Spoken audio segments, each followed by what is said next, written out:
दोस्तों आज जिस शहर की यात्रा हम आपको कराने वाले हैं उसे भारत की सबसे बिजी सिटीज में से एक माना जाता है। आबादी के लिहाज से ये शहर भारत का तीसरा सबसे बड़ा शहर है। ये शहर हर तरह से अलग और खास है। यहाँ एक बढ़िया कार्टून एग्जीबिशन का आयोजन किया जाता है हर साल। एशिया में पहली स्ट्रीट लाइट इसी शहर में लगाए गए थे। इस शहर को भारत का IT हब माना जाता है। हर साल सबसे ज्यादा स्टार्टअप्स की शुरुआत भी इसी शहर में होती है। तो वहीं इस शहर को पब कैपिटल ऑफ इंडिया भी कहा जाता है। मतलब पूरे शहर में पब्स एंड नाइट क्लब्स हैं जहाँ लोग पूरी रात पार्टी कर सकते हैं। एक समय पर इस शहर में 200 नदियां थी, लेकिन विकास के चलते आज इस शहर में नदियों की संख्या 9 के बराबर है। दोस्तों हम बात कर रहे हैं भारत का IT हब शहर कहे जाने वाले बैंगलोर के। तो चलिए दोस्तों शुरू करते हैं आज के वीडियो। सबसे पहले बता दें कि बैंगलोर कर्नाटक राज्य की राजधानी है। बैंगलोर को कुछ लोग बेंगलुरु के नाम से भी जानते हैं। बैंगलोर भारत के दक्षिण में तमिलनाडु की सीमा पर स्थित है। यहाँ की आबादी है लगभग 1.31 करोड़ और आबादी के लिहाज से ये शहर भारत का तीसरा सबसे बड़ा शहर है। बैंगलोर शहर GDP के मामले में भी तेजी से आगे बढ़ रहा है। $250 बिलियन की GDP के साथ ये भारत की अर्थव्यवस्था में अहम योगदान दे रहा है और GDP के मामले में बैंगलोर देश में चौथे नंबर पे आता है।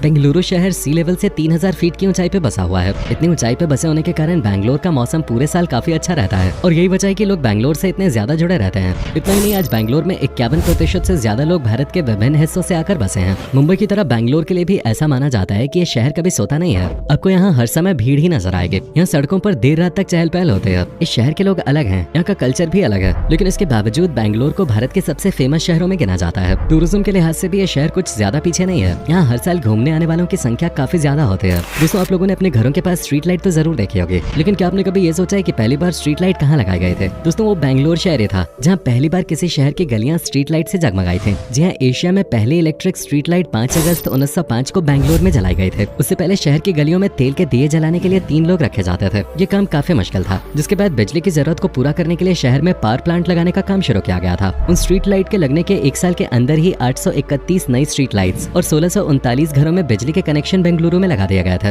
बैंगलोर के बारे में एक और मजेदार बात यह है कि कुछ दशक पहले ये 200 से ज्यादा झीलों का घर था, यानी कि यहाँ 200 से ज्यादा नदियां बहते थे। नदियों की वजह से ये शहर और भी सुंदर नजर आता था, लेकिन विकास होने के बाद इन नदियों को खत्म कर दिया गया। नदियों को खत्म करने के बाद कुछ जगहों पे बड़े मॉल्स बना दिया गए, तो कुछ जगह ग्राउंड्स। आपको यहाँ हर तरफ गगनचुंबी इमारतें देखने को मिलेंगे। मंत्री पिनेकल इस शहर की सबसे बड़ी बिल्डिंग है, जिसकी ऊंचाई 153 मीटर है। इसके अलावा 50 मीटर से ज्यादा की ऊंचाई वाली 100 से ज्यादा इमारतें इस शहर में मौजूद हैं और न जाने कितनी इमारतों का काम जारी है। कुछ सालों में बैंगलोर शहर और भी ज्यादा विकसित लगने लगेगा। दोस्तों बैंगलोर को अगर पढ़े लिखे लोगों का शहर कहा जाए तो गलत नहीं होगा। इस शहर की लिटरेसी रेट देश के अन्य शहरों से काफी बेहतर है। बेंगलोर में 87.67% लोग लिटरेट हैं। फोर्ब्स की एक रिपोर्ट के अनुसार साल 2050 तक बेंगलुरु दुनिया के टॉप 100 शहरों में शामिल हो जाएगा। फिलहाल इस सूची में बेंगलोर को 21वां स्थान प्राप्त है। आज सिर्फ बैंगलोर शहर में 70 से ज्यादा इंजीनियरिंग कॉलेज हैं, जहां हर साल हजारों बच्चे प्रोफेशनल डिग्रीज लेके निकल रहे हैं और अच्छी अच्छी कंपनियों में जॉब कर रहे हैं। यहाँ से बहुत सारे इंजीनियर्स इंडिया छोड़कर विदेशों में भी नौकरी के लिए जा रहे हैं। हालांकि इस शहर में आज भी काफी गरीबी है। आंकड़ों के मुताबिक बेंगलोर का पॉवर्टी रेट 17% है, यानी 100 में से 17 लोग आज भी यहाँ गरीबी रेखा के नीचे जीवन यापन कर रहे हैं। बेंगलुरु शहर की फर्टिलिटी रेट को बेहतर कहा जा सकता है। 1.7 फर्टिलिटी रेट के साथ बेंगलोर पूरे देश के लिए एक मिसाल है। किसी भी शहर, राज्य या देश को शिक्षित और विकसित बनाने के लिए जनसंख्या पर नियंत्रण होना बहुत आवश्यक है। बेंगलोर को IT सेक्टर का हब माना जाता है। जितनी IT कंपनीज इस शहर में है उतनी कहीं और नहीं है। तभी तो हर साल हजारों युवा बेंगलोर नौकरी करने आते हैं और यहीं बच जाते हैं। अपनी सॉफ्टवेयर कंपनीज के लिए ये शहर सिर्फ भारत में ही नहीं बल्कि पूरे विश्व में प्रसिद्ध है। पूरे एशिया में बैंगलोर टेक और IT की फील्ड में सबसे आगे है। बेंगलुरु में 1000 से अधिक IT कंपनीज हैं, जिसमें से कुछ तो विश्व की सबसे बड़ी कंपनियां हैं, जैसे कि Microsoft, Apple, Google, EMC, Intel,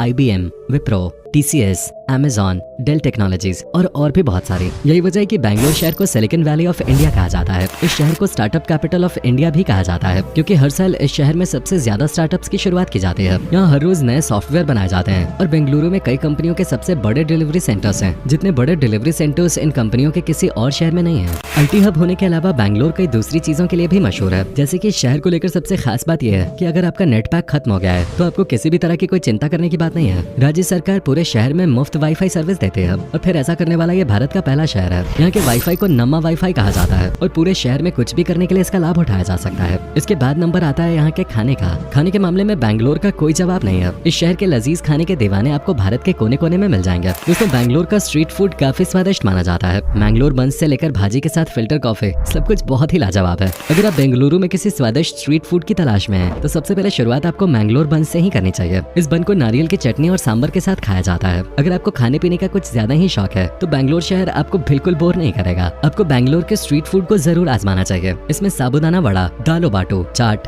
पानी पूरी और मोमोज आदि शामिल हैं। साबूदाना वड़ा बैंगलोर की सबसे पॉपुलर डिशेज में से एक है। ये हल्के और कुरकुरे स्नैक्स बैंगलोर की हर गली और रेस्टोरेंट में आपको खाने के लिए मिल जाएंगे। अब खाने की बात हो रही है तो आपने इडली का स्वाद तो जरूर चखा होगा। साउथ इंडिया की फेमस रवा इडली की बात ही अलग है। रवा इडली के बारे में लोगों को यही लगता होगा कि रवा इडली पहली बार चेन्नई में बनाई गई होगी, लेकिन ऐसा नहीं है। रवा इडली की खोज बैंगलोर शहर ने की थी और पहली बार इसी शहर के लोगों ने इडली को टेस्ट किया था। इसमें अगर पार्टी और म्यूजिक की बात करें तो बैंगलोर शहर का म्यूजिकल कल्चर हर जगह पॉपुलर है। इस शहर में हर वीकेंड पे कोई ना कोई इवेंट आयोजित होता रहता है, जहाँ यहाँ के लोकल बैंड्स परफॉर्म करते नजर आते हैं। लोकल बैंड्स के अलावा बैंगलोर में हर साल कई इंटरनेशनल बैंड्स भी परफॉर्म करने आते हैं। तभी तो म्यूजिक से प्यार करने वाले लोग इस शहर को रॉक कैपिटल ऑफ इंडिया कह के भी बुलाते हैं। इसके अलावा अगर बात क्रिकेट की करें तो भारत के सबसे पॉपुलर क्रिकेट स्टेडियम्स में से एक M Chinnaswamy cricket stadium Bengaluru में है। ये स्टेडियम भारत का ही नहीं बल्कि दुनिया के सबसे चर्चित स्टेडियम्स में गिना जाता है और यही वजह है कि फैंस यहाँ कोई मैच मिस करना पसंद नहीं करते। भारत को बैंगलोर शहर ने न जाने कितनी हस्तियां दी हैं। विज्ञान के क्षेत्र में भारत की ओर से पहला नोबेल पुरस्कार प्राप्त करने वाले दिग्गज सीवी रमन इसी शहर से थे। फिल्म जगत में अपनी पहचान बनाने वाले रजनीकांत, अभिनेत्री दीपिका पादुकोण और राहुल द्रविड़, अनिल कुंबले और रॉबिन उथप्पा जैसे दिग्गज क्रिकेटर्स भी यहीं से हैं। वहीं अगर इस शहर से जुड़े कुछ और रोचक फैक्ट्स की बात करें तो ये एक ऐसा शहर है जिसे कुछ लोग पब कैपिटल ऑफ इंडिया के नाम से भी जानते हैं। बैंगलोर की नाइट लाइफ का सबसे अलग होने का कारण भी यही है कि इस शहर में पब्स और रेस्टोरेंट्स काफी ज्यादा हैं। शहर में करीब 800 पब और नाइट क्लब्स हैं, जहां आप देर रात तक पार्टी कर अपनी बैंगलोर की ट्रिप को और भी ज्यादा मजेदार बना सकते हैं। इतना ही नहीं दोस्तों, बैंगलोर देश का पहला ऐसा शहर है जहां पहली हेली टैक्सी सर्विस की शुरुआत हुई थी। बेंगलुरु के केम्पेगौड़ा इंटरनेशनल एयरपोर्ट के लिए सेवा की शुरुआत की गई थी। इसी जगह रास्ते पर सफर के लिए 2 से ढाई घंटे का समय लगता था, लेकिन हेली टैक्सी से आप ये सफर सिर्फ 15 मिनट में पूरा कर सकते हैं। ये सर्विस सुबह 6:30 से 9:30 बजे तक और शाम 3:15 से 6 बजे तक उपलब्ध रहती है। एक हेलीकॉप्टर एक बार में 6 लोगों को लेकर उड़ान भरता है। अब आप अंदाजा लगा ही सकते हैं कि बैंगलोर टेक क्षेत्र में कितना आगे निकल चुका है। दोस्तों, अगर आप बैंगलोर जाने की प्लानिंग कर रहे हैं तो कोशिश करिए कि शहर में घूमने के लिए तब जाएं जब यहाँ बेंगलुरु एरो शो का आयोजन हो रहा हो। इस शो को देखने के बाद आप यहाँ बाकी सब कुछ भूल जाएंगे। इसके अलावा मिनिस्ट्री ऑफ डिफेंस हर 2 साल में येलाखाना एयरफोर्स बेस पर एरो इंडिया शो का आयोजन करता है। खास बात यह है कि इस शो को टूरिस्ट और इस शहर में रहने वाली आम जनता भी देख सकती है। एरो इंडिया शो की शुरुआत साल 1996 में हुए थे। ये एशिया का सबसे बड़ा एयर शो है और इसमें एविएशन सेक्टर की मैन्युफैक्चरिंग कंपनीज, भारतीय एयरफोर्स से लेकर दुनिया के कई देशों के एयरफोर्स के प्रतिनिधि भी होते हैं। अगर आप पायलट बनने या वायुसेना में शामिल होने की बात सोच रहे हैं तो आपको ये शो जरूर देखना चाहिए। दोस्तों, वैसे तो बैंगलोर में कई बड़े शॉपिंग मॉल्स हैं जहाँ से आप शॉपिंग कर सकते हैं, लेकिन यहाँ लगने वाले बाजार अलग ही मजा देंगे। स्ट्रीट शॉपिंग की बात करें तो बैंगलोर का कमर्शियल स्ट्रीट शॉपिंग के लिए सबसे बेस्ट जगह है। साथ ही यहाँ एमजी रोड पे आपको हर मनचाही चीज मिलेगी, कपड़ों से लेकर गिफ्ट आइटम्स तक आप यहाँ खुलकर शॉपिंग कर सकते हैं। बेंगलुरु के आसपास भी कई खूबसूरत पर्यटन स्थल हैं। अगर आपको ट्रैकिंग का शौक है तो नंदी हिल्स जाकर आप अपने शौक को पूरा कर सकते हैं। बेंगलुरु से नंदी हिल्स की दूरी 60 किलोमीटर है। वन डे ट्रिप के लिए नंदी हिल्स बेस्ट डेस्टिनेशन है। इसके अलावा अंतारा गंगे भी जा सकते हैं। बेंगलुरु से अंतारा गंगे की दूरी महज 70 किलोमीटर है। आप रोड ट्रिप के जरिए अंतारा गंगे पहुंच सकते हैं और पुराने मंदिरों में देव दर्शन कर सकते हैं। अगर आप वाइल्ड लाइफ देखने का शौक रखते हैं तो बैंगलोर के बेनरघट्टा नेशनल पार्क जरूर जाइए। यहाँ आप तेंदुए, चीते और हाथी सहित कई जानवर देख सकते हैं। इसके अलावा लाल बाग बोटानिकल गार्डन पर आपको दुनिया भर के 1800 से ज्यादा प्रजातियों के फूल और पौधे देखने को मिलेंगे। अगर आप साइंस एंड टेक्नोलॉजी में इंटरेस्टेड हैं तो बैंगलोर में स्थित Visvesvaraya industrial and technological museum आप विजिट कर सकते हैं। यहाँ आपको विज्ञान से जुड़ी तमाम जानकारियाँ मिलेंगे। दोस्तों, जैसा कि हमने आपको पहले ही बताया, ये शहर काफी ऊपर बसा हुआ है, इसलिए यहाँ का मौसम पूरे साल सुहावना ही बना रहता है। इसलिए बैंगलोर जाने का कोई खास समय नहीं है। आप कभी भी और किसी भी समय इस शहर की यात्रा करने की प्लानिंग कर सकते हैं। तो दोस्तों, ये था बैंगलोर। उम्मीद करता हूँ कि आपको हमारा ये एपिसोड पसंद आया होगा। आप में से अगर कोई है बैंगलोर से तो हमें जरूर बताइएगा। हमें कमेंट में बताएं कि आज की वीडियो में आपको बैंगलोर की कौन सी बात सबसे ज्यादा अच्छी लगे। क्या आप कभी गए हो बैंगलोर, और अगर गए हो तो आपका एक्सपीरियंस कैसा रहा, ये भी हमारे साथ शेयर जरूर कीजिएगा। साथ ही इस वीडियो को अपने दोस्तों और रिश्तेदारों के साथ शेयर करना मत भूलिएगा।